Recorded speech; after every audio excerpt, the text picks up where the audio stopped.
বলছেন, আসসালামু আলাইকুম শেখ ওয়ালিম সালাতুল্লাহ। আমার একটি প্রশ্ন ছিল, দয়া করে উত্তর দিতেন তবে খুব উপকৃত হতাম। একজন তালেবুল এলমের কোন পর্যায়ে গেলে দলিলের আলোকে একাধিক মতের মধ্য থেকে একটি মত বেছে নেওয়ার যোগ্যতা অর্জন করতে পারে? এজন্য কি কি যোগ্যতা থাকা উচিত তার? এই স্তরে পৌঁছানোর আগ পর্যন্ত কি সেও একজন সাধারণ মানুষের মতো একজন নির্দিষ্ট নির্ভরযোগ্য আলেমের তকলিদ করবে? তকলিদ বলবেন না, ইত্তেবা বলবেন। তকলিদ মানে অন্ধ অনুকরণ, আর ইত্তেবা মানে চোখ খুলে অনুসরণ। এই জন্য ইমাম শাওকানি রাহিমাহুল্লাহ তকলিদ শব্দটি এর কঠোর সমালোচনা করেছেন। আর এটি হচ্ছে আহলে হাদিসদের আকীদা মানহাজ যে তকলিদ আমরা বর্জন করব, কারণ অন্ধ অনুকরণ নেই ইসলামে। কিন্তু ইত্তেবা, চোখ খুলে সাধারণ মানুষ নির্ভরযোগ্য, বিশ্বস্ত, আমানতদার, আল্লাহ ভীরু, এলেমওয়ালা আলেম, জীবিত, যাকে হাতের নাগালে পাচ্ছেন, যার সাথে যোগাযোগ রাখতে পারছেন, তার অনুসরণ করতে পারবে। প্রত্যেকটি বিষয়ের দলিল জানা সাধারণ স্তরের মানুষের জন্য কোনো আবশ্যক না, এটা সম্ভব না। মানুষের তিনটি স্তর রয়েছে। এটি একটি স্তর হয়ে গেল জনসাধারণ, যারা ওই মযহাবের তকলিদ করবে না, তকলিদের শাখসি। আর না, সেটা ইত্তেবার নামও করবে না যে আমি ইমাম শাফির ইত্তেবা করছি তো অমুকের ইত্তেবা করছি, কারণ তারা এই কথাগুলি বলেছেন, তার সত্যতা কোথায়, কতটা। শুধু শুনে শুনে মযহাব পালন করা এটা নিরাপদ নয়। তারপরে মযহাবে অনেক দুর্বল ফতোয়া রয়েছে প্রতিটি মযহাবে, সুতরাং সেগুলির বিরোধিতা করা ফরজ।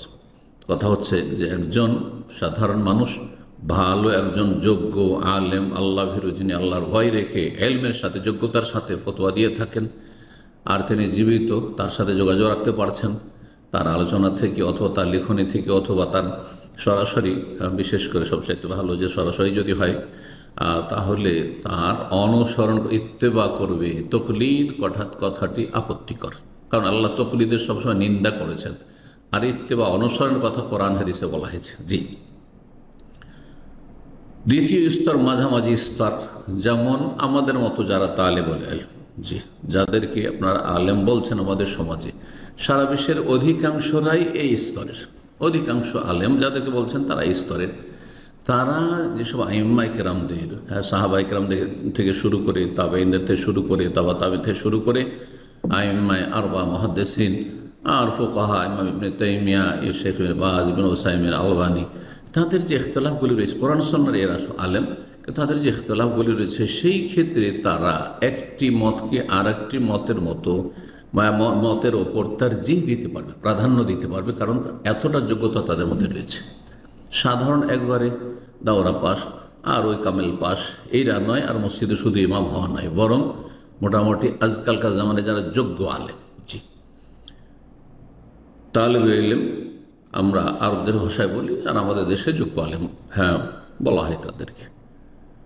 আর তৃতীয় স্তর, সবচেয়ে উচ্চ স্তর হচ্ছে যারা বড় বিজ্ঞ আলেম, জি, ফকিহ, যেমন শেখ ইবনে বাজ, শেখ ইবনে উসাইমিন, শেখ আলবানী, শেখ ইমাম ইবনে তাইমিয়া, ইবনুল কাইয়িম, এইরকম যারা মুহাদ্দিসিন কেরাম, ফুকাহা কেরাম, যারা গভীর জ্ঞান রাখতেন শরীয়তের, তাদেরকে বলা যেতে পারে যে তারা ইজতিহাদ করার স্তরে পৌঁছেছেন।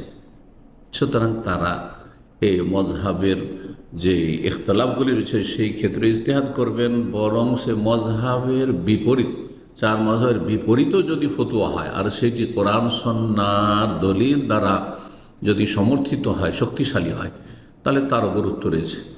এই জন্য দেখা যাচ্ছে ইমাম ইবনে তাইমিয়া রাহিমাহুল্লাহ অনেক সময় চার মযহাবের ফতোয়ার বাদ দিয়ে, চারের কোনোটি নেননি, তিনি নতুন একটি মাসলাককে পছন্দ করেছেন, ইখতিয়ার করেছেন, জি। আর চার মযহাবে হক পূর্ণরূপে সীমিত নয়, যদি অধিকাংশ ক্ষেত্রে চারটি মিলে হক রয়েছে, কিন্তু একেবারে সীমিত আর তার বাইরে কোনো হকের সম্ভাবনা নেই, এই কথাটি আসলে ঠিক নয়, জি। আবার এটা বুঝবেন না যে চারের প্রত্যেকটাতে হক রয়েছে, চারের একটা ধরলে হক পেয়ে গেলেন না, চারের একটা ধরলে হক পাবেন না, অনেক ভুলে থেকে যাবেন। আল্লাহ যেন বোঝার তৌফিক দান করেন।